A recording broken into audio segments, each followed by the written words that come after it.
कल खेल में हम हो ना हो, गर्दिश में तारे रहेंगे सदा।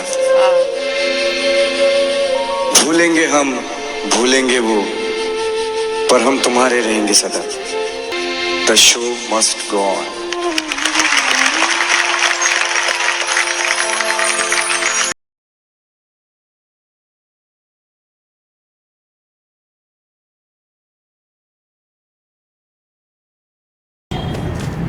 नमस्कार दोस्तों, मैं हूं आपका मोहित बरुआ और आप देख रहे हैं बरुआ का शो मस्ट गो ऑन। आज हमारे रंगमंच में वरिष्ठ रंगकर्मी बम्बई के हमारे साथ हैं जफर संजरी, पारसी थिएटर के। चलिए मिलाते हैं जफर भाई से। नमस्कार जफर भाई। नमस्कार। मैं आपसे जानना चाहता हूँ कब से ये पारसी थिएटर में आपने अपना पदार्पण किया? एक्चुअली पारसी थिएटर में तो पदार्पण की बात तो बाद में आएगी। हाँ। मैं आपको बताऊं कि मेरी 3 पीढ़ियां पारसी थिएटर में ही हुई। अच्छा। जी हाँ, मेरे इसमें नाना काम करते थे, मेरे फादर काम करते थे, मेरी मदर काम करती थी, मेरी पूरी फैमिली काम करती थी, मेरे बहन भाई भी इसी थिएटर में काम करते थे। और मेरा जो जन्म है, हाँ। जन्म भी मेरा पारसी थिएटर के प्रांगण में ही हुआ। अच्छा जी। और मैंने पारसी थिएटर को बचपन से देखा, समझा, जाना, और बचपन से मैं बड़ा हुआ तो पारसी थिएटर के साथ ही बड़ा हुआ। जी। और इसके बाद फिर ये रंगमंच, जो ये हिंदी रंगमंच से? हिंदी रंगमंच मतलब पारसी थिएटर वैसे मिली जुली जबान का थिएटर हुआ करता था, लेकिन जब ये थिएटर धीरे धीरे ये थिएटर अपना बंद होने लगे, सब धीरे धीरे पारसी थिएटर मंडलियाँ बंद होने लगी, क्योंकि फिर पुराने लोग जाने लगे और उतना इसमें वो बात नहीं रह गई थी, जो क्योंकि वो फिल्मों ने अडॉप्ट कर लिया एक्चुअली। तो उसकी वजह से पारसी थिएटर तो धीरे धीरे ख़त्म होने लगा। तो सन 77 में मैंने श्री हबीब तनवीर साहब, वर्गीय हबीब तनवीर साहब, उनका नया थिएटर मैंने सन 77 में ज्वाइन किया। और फिर तब से मैं मॉडर्न थिएटर की तरफ मेरा रुझान हो गया। मेरा रुझान मॉडर्न थिएटर की तरफ हो गया और मैं फिर मंडी हाउस में थिएटर करने लगा। तो बॉम्बे से पहले दिल्ली में रहे आप? अब बॉम्बे से पहले मैं दिल्ली में था। जी हाँ, दिल्ली से पहले मैं टूर पे था। कम से कम नहीं तो मैं 15-16 साल तक, बचपन से लेके 18-19 साल तक मैं टूर पे ही रहा, मतलब पारसी थिएटर के साथ, क्योंकि टूरिंग कंपनी होती थी। अब वो नगर नगर, गांव शहर जाती थी और अपना परफॉर्म करती थी पारसी थिएटर कंपनी, इसलिए टूर पे रहे। तो उसके बाद फिर आप दिल्ली में कई साल तक रंगमंच किया आपने? दिल्ली में मैंने 77 से लेके 94 तक लगभग 20-25 साल 25 साल दिल्ली में किया।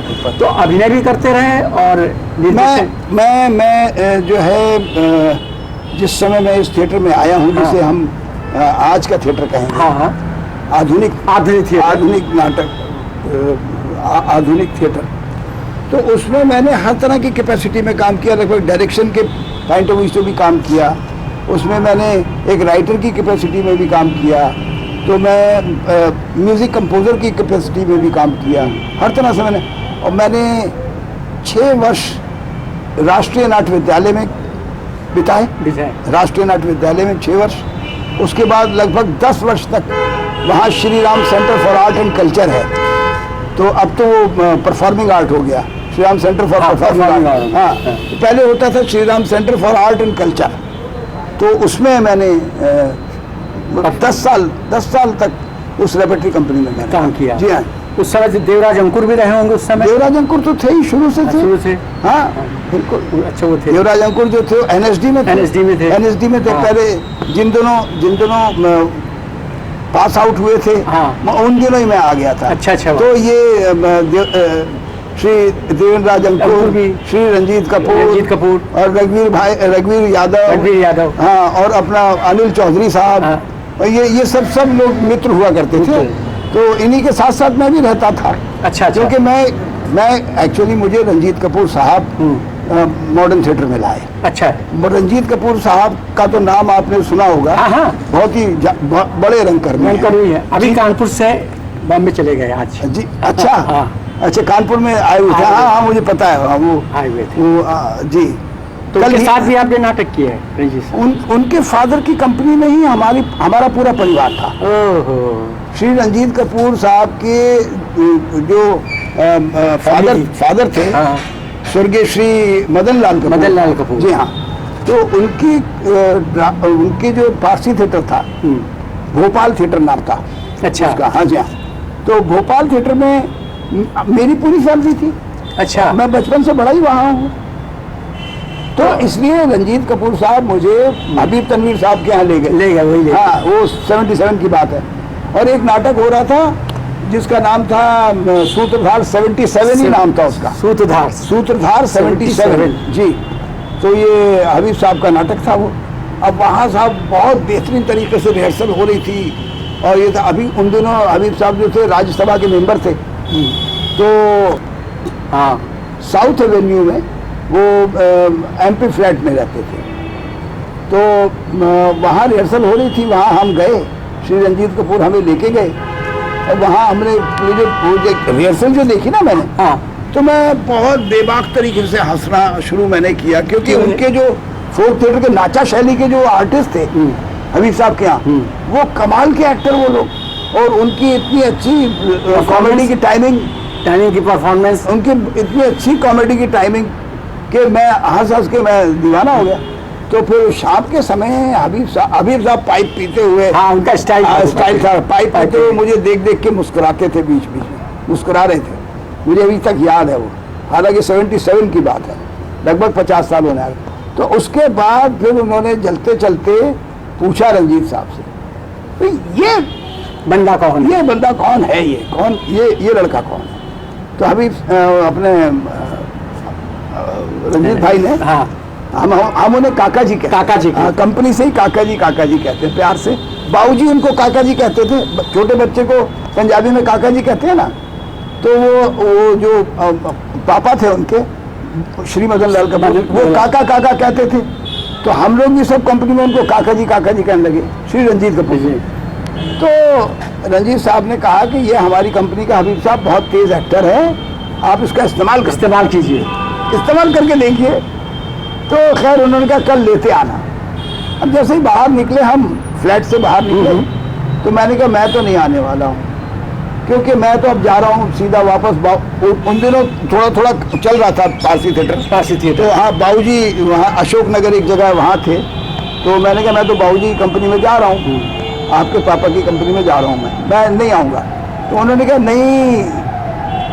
तो अब वो कंपनी धीरे धीरे ख़त्म होनी शुरू हो गई है, क्योंकि पुरानी हो गई है, और अब तुम नया थिएटर में काम करो। हबीब साहब का नया थिएटर, तो अब तुम नया थिएटर में काम करो, और हबीब साहब के साथ काम करोगे तो कुछ बन जाओगे। तो फिर मैं रुक गया, और फिर मैंने पीछे मुड़ के नहीं देखा। फिर मंडी हाउस में रुका रहा, और कम से कम नहीं तो 20, 22, 23 साल तक, 25 साल। तो आपने अपने निर्देशन में कितने नाटक किए? मैंने अपने निर्देशन में सैकड़ों नाटक किए हैं। बहुत सारे नाटक, अभिनय भी किया है और निर्देशन भी किया है। मतलब ये है कि शुरू से आप ये देख लीजिए कि कितने नाम गिनवाऊँ आपको। इतने सारे नाटक हम लोगों ने किए हैं कि एक तो पारसी थिएटर के नाटक। अच्छा, पारसी थिएटर के नाटक वो संवाद कैसे बोलते थे? थोड़ा सा पारसी थिएटर के एक्चुअली क्या है, पारसी थिएटर में सुनता के लाउड करना पड़ता है। बिल्कुल एकदम, लेकिन उसको भी संभाल के करना होता है। मेलोड्रामा तो होता है पारसी थिएटर में, इसमें शक नहीं है। हाँ। लेकिन मेलोड्रामा को भी करने का एक आर्ट है। उस आर्ट को ध्यान में रखते हुए परफॉर्मेंस करनी होती थी। जैसे कि मिसाल के तौर पर, हाँ, मैं संवाद सुनाता हूँ। अभी मुझे याद आ रहा है, वीर अभिमन्यु बनता था। हाँ। तो वीर अभिमन्यु का एक संवाद मुझे याद आ रहा है। जी हाँ, संवाद है कि युधिष्ठिर कहते हैं कि ये कहता है, अभिमन्यु कहता है कि भगवान द्रोणाचार्य के बनाए हुए चक्रव्यूह को मैं भेदन करूंगा और अवश्य करूंगा। मैं आपके चरणों की रज हूँ और मैं ये प्रतिज्ञा करता हूँ। तो वो कहते हैं कि किंतु ये 16 वर्ष की अवस्था और ऐसी भीषण प्रतिज्ञा। तो अभिमन्यु उत्तर देते हैं कि ये 16 वर्ष की अवस्था, इस 16 वर्ष की अवस्था वाले मर्यादा पुरुषोत्तम राम ने जब धनुष धारा था तो अनेकों अन्यायियों को सहारा था और इस पृथ्वी का भार उतारा था। सूर्यवंश में राम का हुआ सूर्य सा काम, अब भी घर घर रम रहा है 2 अक्षर का राम। सोते हुए जगत को जगाया था राम ने, जागे हुए को ज्ञान सिखाया था राम ने। जब मर रही थी जाति जिलाया था राम ने, पृथ्वी को स्वर्गधाम बनाया था राम ने। वह तेज था उनका क्या सिर त्रस्त हो गए, सूरज उगा तो तारे सभी अस्त हो गए। बहुत अच्छे। तो इस तरह पारसी थिएटर, इस तरह पारसी थिएटर आप इस तरह का मुकाबले नाटक पारसी थिएटर का कोई करता नहीं क्या बॉम्बे में? उसका कारण ये है हाँ। कि पारसी थिएटर कंपनियां खत्म हो गई। हाँ। अब ये क्या ट्रेडिशनल थिएटर होता था, हाँ। है ना, एक के बाद दूसरे, दूसरे के बाद तीसरे कलाकार हुआ करते थे, घराना जैसे होता। घराना। तो अब उनमें कुछ ही लोग बचे हैं, जैसे अन्नू कपूर साहब हैं। हाँ। हमारे इंडस्ट्री के सब जाने माने हाँ, तो वो हैं श्री रघुवीर यादव हैं, श्री रंजीत कपूर हैं, और मैं भी इसी ट्रेडिशन को बिलोंग करता हूँ। तो अभी इस समय बॉम्बे में कुछ कर रहे हैं? बॉम्बे में तो सब हाँ बस कर रहे हैं, लेकिन वहाँ कौन सा ग्रुप है आपका? मेरा वहाँ पर है पारसी थिएटर प्लेयर्स। कहाँ करते हैं? Parsi theatre players. अभी तो तालीम ही दे रहा हूँ। अच्छा, तालीम दे रहा हूँ बच्चों को पारसी थिएटर प्लेयर्स की। पारसी थिएटर को करने के लिए बहुत ज़्यादा मेहनत और बहुत ज़्यादा वक्त की ज़रूरत है, क्योंकि उसमें डांस, गाना, अभिनय, उसकी अदायगी और लिटरेचर पूरा का पूरा समझना, उसको कैसे बोलना है, क्या करना है। अच्छा। तो उसमें टाइम लगता है। तो अभी मैंने कोई परफॉर्मेंस नहीं करवाई है बच्चों से, लेकिन पिछले कई दिनों से मैं तालीम दिए जा रहा हूँ पारसी थिएटर के लिए। अब मैं करने वाला हूँ परफॉर्मेंस बच्चों को लेके। हम क्या करेंगे कि ये आजकल का नाटक भी करेंगे आप, कि वो पारसी थिएटर में जुड़ जाएंगे? मैंने आजकल का जो नाटक जिसे कहते हैं मॉडर्न थिएटर, तो वो मैंने कम से कम ये तो 35-40 वर्ष कर लिया है। लेकिन अब क्या है कि अब मुझे पारसी थिएटर पे कंसंट्रेट इसलिए करना है कि पारसी थिएटर की तालीम बड़ी जरूरी है। अच्छा। पारसी की थिएटर की तालीम बहुत जरूरी है। लुप्त हो रही है। तो मैं चलते चलते जरा ये तालीम बच्चों को दे जाऊं, ये है। तो सर फिर और कुछ जानकारी आप दीजिए था, ये दर्शक जाने आपसे कि थिएटर में कम लोग, रुझान भी कम हो रहा, फिल्मों में ज़्यादा हो रहा, इसका भी क्या कारण है? नहीं, ये तो ऐसा तो देखिए, अब आजकल जो थिएटर चल रहा है, जिसे आधुनिक मंच कहते हैं, रंगमंच, कलात्मक है और अत्यंत कलात्मक है। इसलिए क्या है कि वो उस तरह की जो बहुत ज़्यादा, जैसे कहते हैं ना, लोगों से के मनोरंजन करने का जो एक एलिमेंट्स होते हैं, वो बहुत कम है इस थिएटर में, कम है। और कला ज़्यादा इस पे हावी है। तो इसमें क्या होता है कि लोग इतना फेमस, इतना पॉपुलर नहीं हो पा रहा है। और पारसी थिएटर में ये होता था कि पारसी थिएटर में बहुत करिश्मा वगैरह दिखाया जाता था कि स्टेज पे तूफान आ रहे हैं और ट्रेनें भी आ रही हैं, घोड़े चढ़ जाते थे स्टेज के ऊपर। तो वहाँ वो तीर ऐसे आके लग रहे हैं एक दूसरे से, तो उसमें से एक ब्लास्ट हुआ है, हाँ, ये होता था।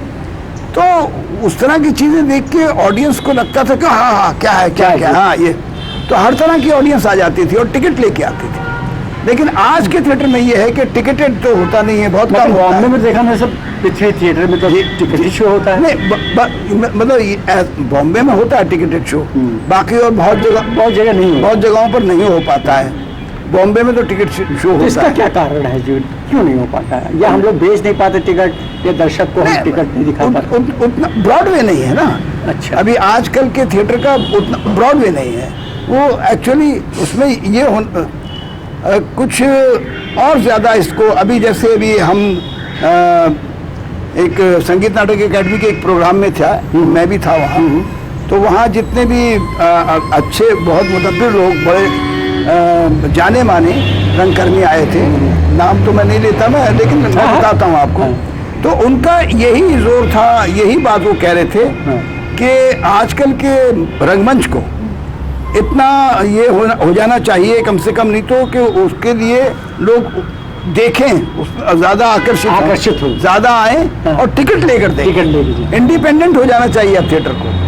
अभी तक तो ये है कि भाई जहाँ अब जैसे सरकार की तरफ से अनुदान मिल गया तो कर पा रहे हैं। अदरवाइज तो फिर अनुदान ना हो तो बहुत थिएटर बंद हो बंद है और कर ही नहीं सकते आप, इतना खर्चा है। कौन खर्चा हो गया नहीं, मान लीजिए जेब से लगा दिया आपने, ठीक, पर उसका रिटर्न नहीं है, तो रिटर्न नहीं है तो कैसे होगा? तो ये फर्क है। हमारा थिएटर जो होता था कमर्शियल थिएटर, उसमें चूंकि वो कमर्शलाइज था पूरी तरह से, उसमें हर तरह के एलिमेंट्स डाले जाते थे एंटरटेन करने के लिए। और वो क्या था, वो पारसियों की वो मजबूरी थी। एक्चुअली पारसी थिएटर जो था, पारसी होते थे वो साहिबान उसके प्रोप्राइटर होते थे, उसके मालिक होते थे, मालिकान होते थे। वो खर्चा उठाते नहीं, वो खर्चा उठाते भी थे और वो बड़े अच्छे बिजनेसमैन थे, वो व्यापारी थे बड़े उच्च कोटि के। तो वो क्या करते थे, उन्होंने इसको व्यापार बना लिया, बड़ा पैसा कमाया, इससे वो समृद्ध किया उन्होंने बहुत ज्यादा। अच्छा, उस समय पारसी थिएटर में पैसा लगा के उन लोग करते थे? पैसा लगा के करते थे, वो पैसा उनको आ जाता था। देखिए सीधी बात यह है कि आज जो फिल्म बनती है, कमर्शियल फिल्म, उसमें इन्वेस्टमेंट तो होता है, लेकिन वो इस तरह का फिल्म बनती है कि फिर वो रिटर्न भी होता है, पैसा लोग जाते हैं देखने के लिए। हाँ, इसी तरह से। जी जी, बहुत अच्छा लगा। और कुछ थिएटर के बारे में जानकारी दर्शक और कलाकार जानना चाहे? भाई देखिए, मैं कैसे रंगमंच में करे वो? नहीं, रंगमंच में देखिए मैं यही कहना चाहता हूँ अपने जितने भी युवा रंगकर्मी हैं, उनके लोगों के लिए, कि आने वाले थिएटर को आप इंटरेस्टिंग बनाइए। जैसे अब रंजीत कपूर साहब हैं, उन्होंने भी मॉडर्न थिएटर किया है, लेकिन उनका ब्रॉडवे है एक तरह का, वो तो उनके नाम से जनता आती है। उसका कारण क्या है? उसमें उन्होंने पारसी थिएटर के ही बहुत सारे एलिमेंट्स भी डाले हुए हैं। अच्छा। हाँ, पारसी थिएटर उसमें क्या होता है कि उसमें बहुत सारी चीजें हैं जो, जैसे हम नब्ज पकड़ के चलते थे ऑडियंस की। नब्ज पकड़ के, नब्ज बड़ी जरूरी है कि अगर आपने कुछ कर रहे हैं, मतलब परफॉर्म कर रहे हैं, तो उसमें ये ऑडियंस को थोड़ी थोड़ी देर में गुदगुदाना, हंसाना, उनको एक तरह से एंटरटेन करना और फिर अपनी बात कहना, फिर एंटरटेन करना, फिर अपनी बात ये रंजीत साहब ने किया है। ये तो वो हमेशा देखिए आप, उनके जो ऑडियंस है वो उनके नाम पर ही आ जाती है। अच्छा, जैसे ही वो प्ले शुरू करते हैं, मालूम पड़ा कि रंजीत कपूर जी का है, दर्शक आने लगते हैं। और वो भी मॉडर्न थिएटर ही करते हैं, और दूसरे लोग भी क्या है कि उसमें इस काम के लिए जो थिएटर है, मैं ये अर्ज करना चाहूँगा सब लोगों को कि उसके अंदर आपको एक तो संगीत की बहुत जानकारी ज़रूरी है, लिटरेचर तो खैर है ही है, बहुत ज़रूरी है, हर तरह की जानकारी ज़रूरी है, और थोड़ा सा ना प्रैक्टिकल किया हुआ हो कुछ। जैसे अभी यात्रा है, बंगाल का यात्रा, अब वो एकदम आकर्षित करता पूरे अपने दर्शकों को। जैसे कि भवई है गुजरात का, वो आकर्षित करता है। जैसे कि तमाशा स्टाइल महाराष्ट्र का, तो उस तरह का। अब वो क्या है, 4 बजे से ही शुरू हो जाते हैं टिकट लेने, लोग आ जाते हैं। हाँ, तमाशा का उसमें जब परफॉर्म होता है तो लोग, और 3-3, 4-4 शो करते हैं वो। सुबह 4 बजे से लोग लाइन लगा लेते हैं टिकट लेने के लिए। तो लेकिन उसके अंदर क्या होता है कि जनता के लिए आकर्षक है और रोचक है, और वो रोचकता बनी रहनी चाहिए, इसलिए दर्शक आता, पैसा भी लगा लेता है, वो बनी रहनी चाहिए।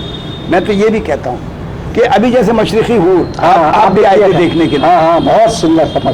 तो अब उसके अंदर जो था, बात तो कही गई, जो टेक्स्ट की बात है, कि जो कंटेंट है वो तो उसमें था ही, कंटेंट तो था ही, लेकिन उसके साथ मनोरंजन, हाँ सेट भी था, लेकिन उसमें मनोरंजन भी था, गाने थे, डांस था। तो इसको क्या आप पारसी थिएटर का दर्जा दे सकते हैं मशरिकी हूर को? ये पारसी थिएटर स्टाइल का ही था ना, क्योंकि मैं पारसी थिएटर स्टाइल से बिलोंग करता हूँ, इसलिए मैंने वही स्टाइल यूज किया। अभी जो नाटक कर रहे हैं वो भी पारसी थिएटर से कुछ? हाँ, अभी मैं जो कर रहा हूँ, अभी इसमें अपना भारतेंदु में कर रहे हैं जो जी। तो हालांकि वो बच्चों का क्लास प्रोडक्शन, क्लास प्रोडक्शन है, क्लास डेमोन्स्ट्रेशन है, लेकिन वो भी मैं ऊपर से थिएटर हाँ, से। वीर अभिमन्यु कर रहा हूँ, ताकि बच्चों की आवाज खुले, आवाज खुले और उनकी झिझक निकले। और उसमें मैंने म्यूजिक भी डाला हुआ है ताकि उनको सिंगिंग का भी एक चांस मिले, और उस तरह से। अच्छा अच्छा जी हाँ। चलिए, बहुत बहुत शुक्रिया जो आपने हमें समय दिया। बहुत बहुत एक छोटी सी भेंट है जो मैं आपको देना अरे साहब चाहता, ताकि आप लोग इतने साल से काम कर रहे हैं, बहुत धन्यवाद धन्यवाद धन्यवाद फॉर्मूले जो बहुत धन्यवाद। और एक छोटी सी स्मृति में बढ़िया ये मेरा गीत जीवन संगीत, कल भी कोई दोहराएगा, जग को हंसाने बहरूपिया, रूह बदल